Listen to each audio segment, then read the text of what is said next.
Welcome back, guys. Today we are going to talk about parallel and perpendicular slopes again, but this time looking at it from the perspective of the equation.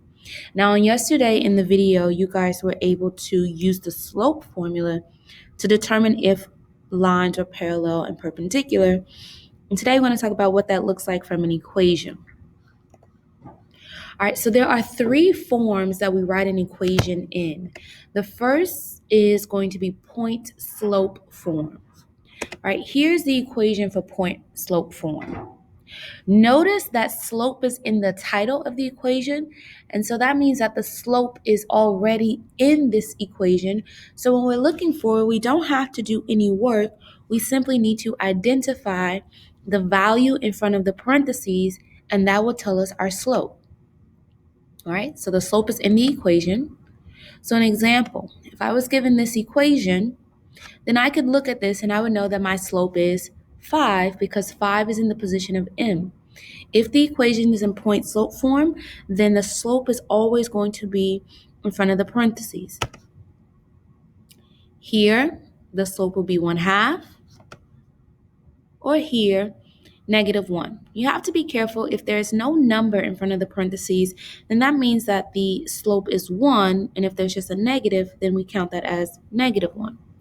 So these are pretty simple because, again, the slope is already in the equation. Next, we have slope-intercept form, which is y equals mx plus b. Again, slope is in the equation, which means slope is in the title, which means that slope is also in the equation. So that means that we can look at the equations and we will know the slope. So for example, if I'm given this equation, then the slope of this line will be 2 because that is the value in front of x.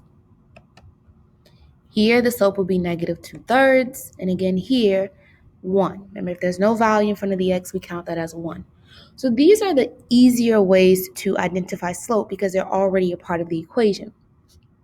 There is a third form known as the standard form, and you'll notice that slope is not in the title, and if you look at the equation, there's no m.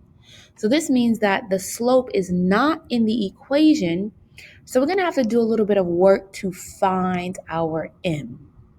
All right, so here are some examples of what equations are or what they look like in standard form. All right, so if we want to find our m values, what we're going to do is we're going to take the opposite of a over b. A is going to be this value here in front of the x, and b is the value here in front of the y. So in this first example, I have 6 would be my a, and 2 would be the b. So then the slope would be -6 over 2, because remember it is the opposite of a, so the opposite of 6 is -6, and then our b is 2, and then if we simplify that, we get -3. So that means that the slope of this line is -3. Let's try it again. Looking at the second example, again, we're going to take the opposite of a.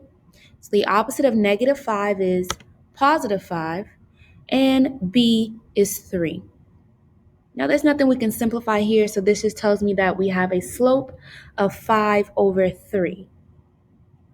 Next, we have the opposite of a, which is going to be -6.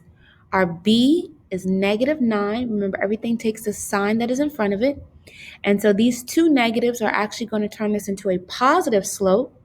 And then we can simplify 6 over 9, and we will get 2 over 3. So here is how you will find the slope of an equation depending on what form it is. So you need to be able to recognize the forms.